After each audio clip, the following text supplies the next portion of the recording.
Good morning. I want to speak about Euroclear and the money that everybody is saying that we should take from the Russians and use to whatever. They say it is a reparation loan, but what I understand is to buy guns because a wealthy family who owns Saab in Sweden that makes the Gripen, and they kind of sent our prime minister as the salesperson to pitch in that we could use the Russian assets to pay for the Gripen. What was it, like 100, 150? So I'm horrified and embarrassed by it, obviously, that they would kind of send my prime minister to act like a salesperson. And they say that it's a reparation loan to repair Ukraine, but obviously it isn't. So, which is just so clear. So I don't know why they call it a reparation loan. So the rest of the Europeans that don't actually follow this don't understand, I guess. So they can do whatever they want without anybody questioning it or the larger sum of people questioning it in Europe. What I understand is that there is 300 billion euros worth of assets scattered everywhere. I thought it was in Belgium all of those money were. There isn't. In Belgium, Euroclear, they hold roughly 195 billion euros of frozen Russian assets. And Bart Wever, I can't say his name, he is the Prime Minister of Belgium. He went to Ukraine, as he said himself, and said that you get taxes or something from these money. And in Ukraine, they started to kind of blame Belgium for kind of profiting off of like this war. Like if we continue this war, then Belgium is it's like, what did he said, like 1 billion, one something, that he just gave to Ukraine. Like, it's yours. I don't want it. I don't want anybody to come and say that I'm profiting off of this. So he just tried to make everything as clear as he could. And people are coming after him for it. I like him. I like the Belgium. It's the first time I've heard an EU leader actually speak sense. You know, when you feel like, that is the truth. That is the honest, open truth. And he doesn't want to avoid questions. He doesn't want to hide.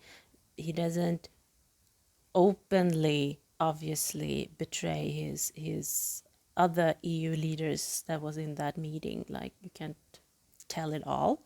But he also hinted at stuff, like our prime minister being the salesperson for one of the wealthiest families here in Sweden, which I'm so sorry for. Like, I'm so sorry for that. What the F? He just got downgraded to a salesperson. Thank you for that, Wallenberg. The interest from these assets has been around 6 to 7 billion per year, which means that 4 years of interest is 26 billion. Because if we take 180 billions plus 26 billions, it becomes 206 billions. So overall, if I understand the Weaver when he spoke about it, the Russian assets in Euroclear would be worth 206 billion today, with the interest that accumulated during these 4 years. The interest they have given away, so 26 billion is not there any longer. It's still Russia's though. So if Russia came in and said that, no, we want our money, the Belgian people, the Belgian taxpayers are going to have to find 26 billion to give. That plus damages, obviously. So as the Weaver said, someone in, was it France? Oligarch has started to sue now over his, was it 6 billion that he's then said he want 18 or something. So they kind of doubling it because of damages and what they have done when they kind of froze these assets. Russia could argue that both assets and interests belong to them because under international law, the assets were frozen temporarily, not confiscated. Right now, the EU only uses the interest generated from Ukraine, for Ukraine, I mean.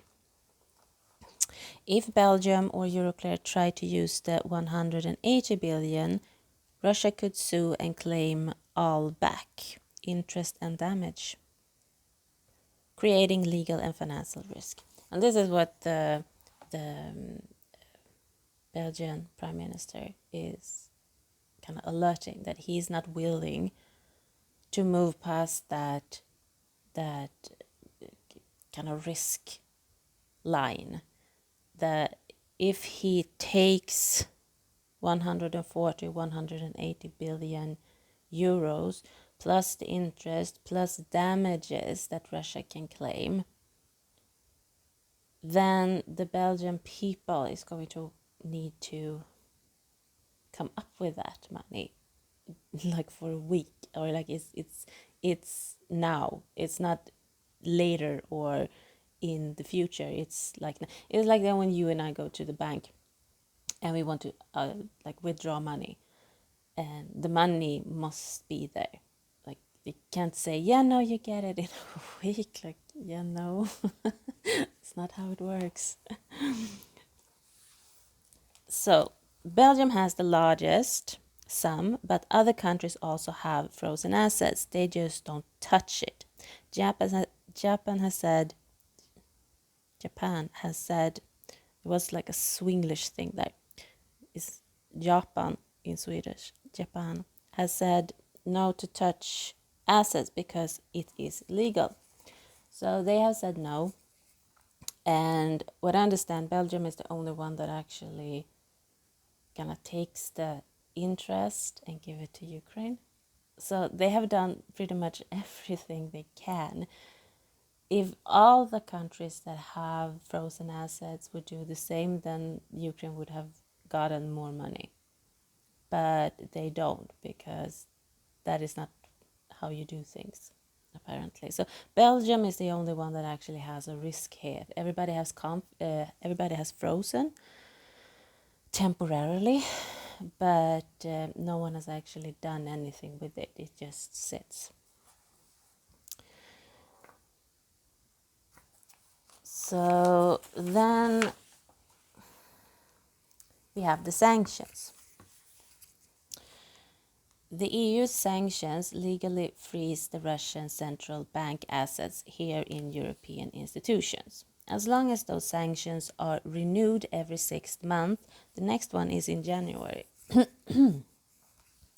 Russia cannot access that money, not the assets or the interest. So as long as those 19 sanctions package are set, they can't do anything.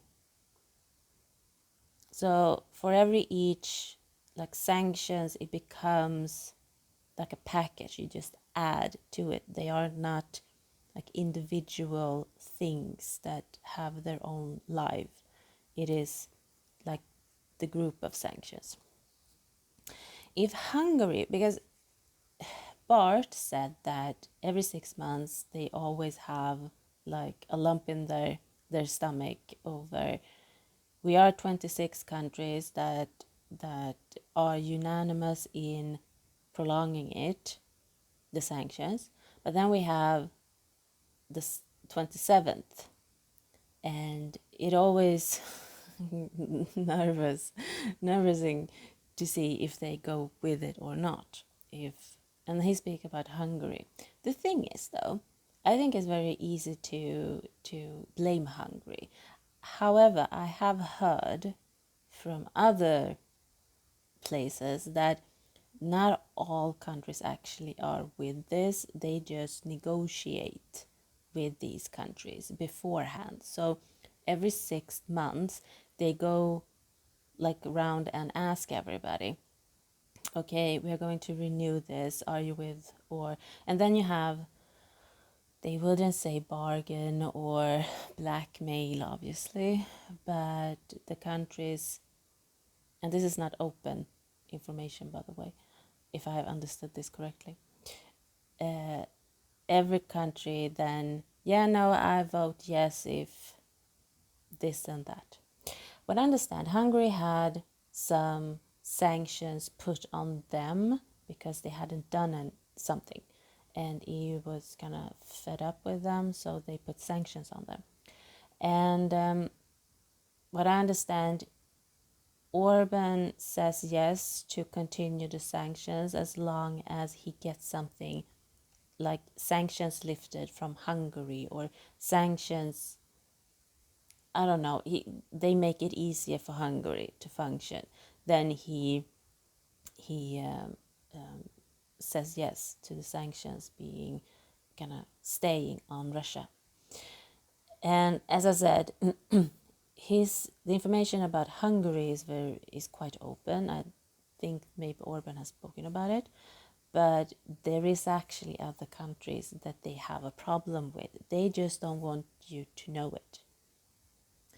And as Bart said, we are 26 countries that are unanimous, and then we have a 27. Yeah, I wouldn't say that. You just don't want us to know it.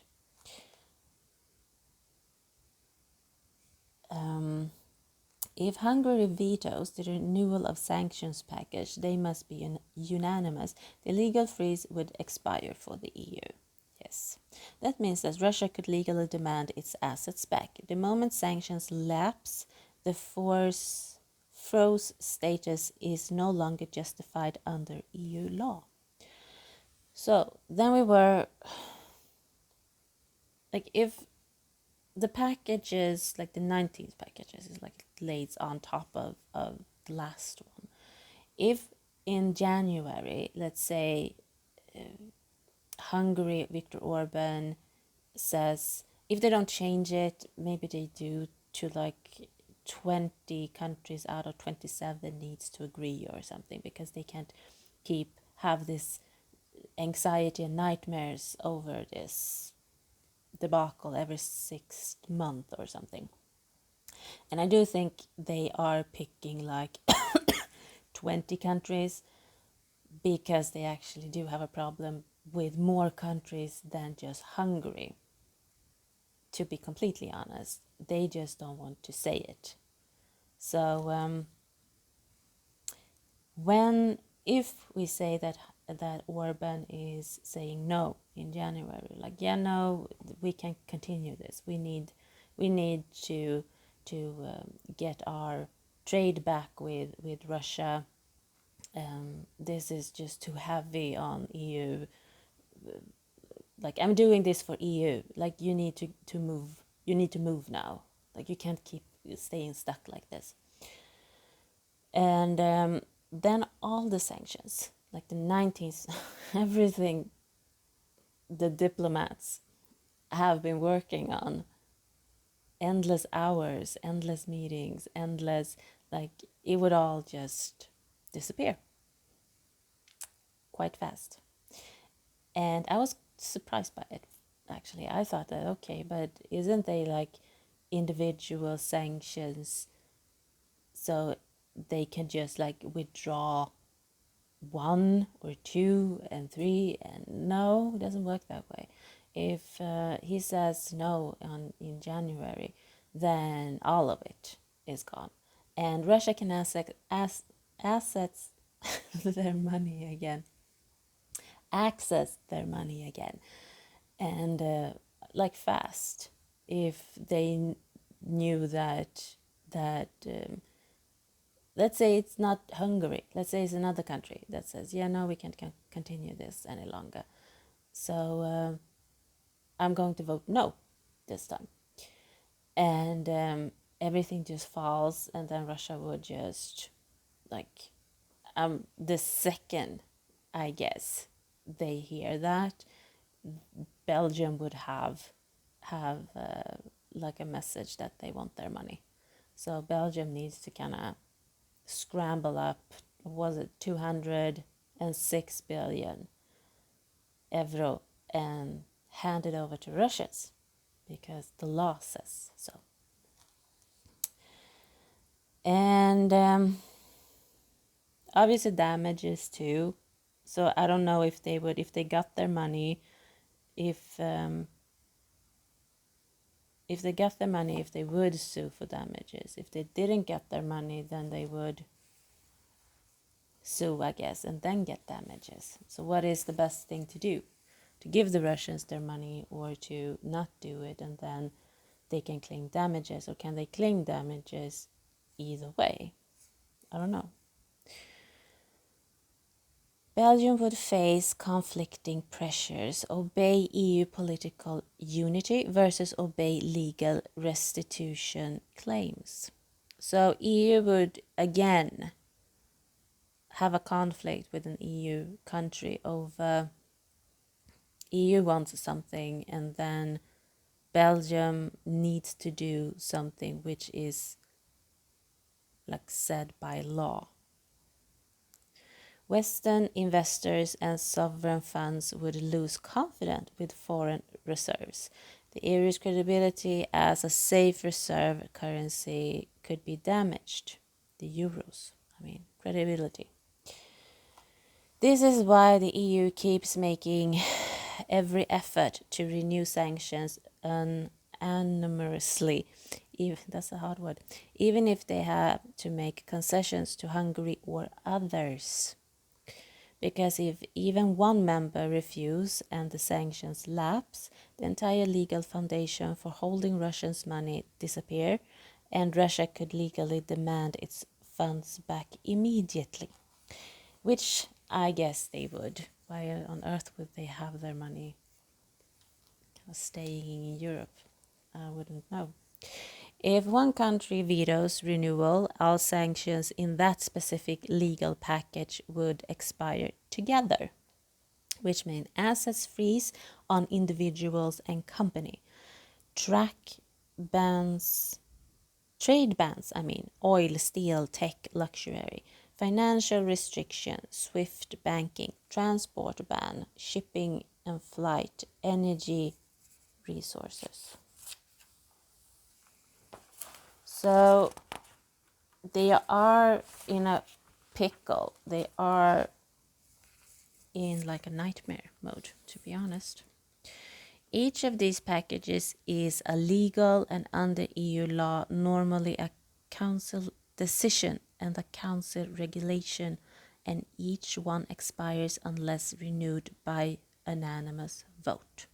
Only a few very specific measures like sanctions tied to Crimea since 2014 are renewed yearly and are separate legal entities. But all major Ukraine war-related sanctions would end immediately without renewal. So that is why EU is kind of acting like they do, and why they are speaking like they do, because it's they need those sanctions to keep going, because if they don't, if one country says no, then the whole thing that they have built up is coming crumbling down. And I don't know what they do with, like, Belgium is one place, but then every other place that they have money, everyone would be in legal battles. Then we would kind of change from the Ukraine war into legal battles with Europe, between Russia and Europe, it feels. Because I do not see the European countries actually wanting to give this money back to Russia. They see it as something. Not necessarily like Europe's, because I don't get it either. It's like they want to have it, but, or they don't want Russia to have it. They don't care if it's freezed forever, but they don't want Russia to have it, I guess. Because if they wanted the money themselves, then they would cannot take it, I guess, confiscate it. But they can't do that in international law. But if Belgium took the tax money that you get from these money and gave it to Ukraine, what does everybody else do? Do they do the same? Because it's not a lot. It was like a billion euro. Okay, it's a lot of money, but in this case, it's not a lot of money. But does everybody do that? Or do they profit from all of this? I haven't heard anything about that. Like France and England probably has. Or do they take those money and then buy? Or is it like, what are they doing with it? Or are they kind of piling it up? Because there is 300 billion and 195 billion is in Belgium. England, France, we heard. I'm guessing Italy has some things frozen. And they would obviously have the same setup. So what are they doing with the money that they are getting? The interest and the tax? I haven't heard anything about that, and they are not as clear as Bart is about where he actually puts all the money. So this is interesting, I feel. Do I think that I would be surprised? I would think it was fun if everything collapsed in January, obviously, because it would be interesting to see the shift going from, which I think the war, like military buying guns, is quite boring. I've said this before. I can't really keep up interest with it. I get it. I understand the brute force, but you lose me. But going over to a financial war would be way more interesting to see, okay, what would France do if like all the sanction package just collapse and then Russia moves in with all the claims. Every country gets there, like bam, bam, bam. And Belgium, I probably would do the right thing here. Would they obey EU? I think, and he needs to think fast, because if the sanctions fall in January, like January 30th or 31st or something, it was late January. If they fall, then the money needs to be at the account and he needs to transfer it in a week, I think it was. So what, he has like a week to discuss it with EU or have a meeting with EU? I don't know. I think it will like move like what it has been, because I don't see it collapsing. Maybe it will. I would be surprised if, let's say it's not Hungary. Let's say another country just went, yeah, no, this isn't working for us any longer, so let it fall. We don't have any money frozen in our country. Or they start a disagreement with, let's say, France, and France pisses them off, and they just say, yeah, no, let's let's get the sanctions kind of crumbling here. See what then France is like busy with all that legal hassle. I don't know. That would be more interesting, though, actually, to see how they would handle it. And hopefully Bart would be as open as he has been in this case, because it helped a lot with like seeing the bigger picture. Then EU usually sound very utopian and very like up in the clouds, and how they wished things were, like how they wished they could just confiscate these assets, and how they just wished that the money was theirs to just give. And as Bart said, the Robin Hood of it all story, like to give to the poor and to like the fairy tale thing. And is it something I have learned, I'm like 42, is that that doesn't exist. I'm extremely romantic, love stories, like I want my life to be like in the movies, the plot and the whole thing. However, I am clear-minded enough to see that life isn't like that. It's very realistic. You have to go with like how it is, and not how you wished it was. And I think EU sounds so, they want something to really be real, but it isn't real. And that it also goes through like the Russian oil and gas thing, how I still can't add it up. Like, I don't get it to add up. I don't know what EU believes. They are punishing the members countries because something that they can't really do in another way. Some member countries are like stuck in what they have. So I don't know, it feels like EU need a reality check, I guess. They need something to crumble. They need like a it's not going to happen, at least I don't think so, but they need like the sanctions to actually collapse. They need to kind of release, like, wake up thing happening. And do I think it's Hungary? No, I don't. Maybe another country. But yeah, something needs to kind of shift, because they can't keep doing this. And also, every country has their elections, and they are also very aware of someone that has been very pro-EU can be exchanged to someone that is more neutral. And I'm not going to say pro-Russian, because like they can be pro their own country and then everybody says that they are pro-Russian.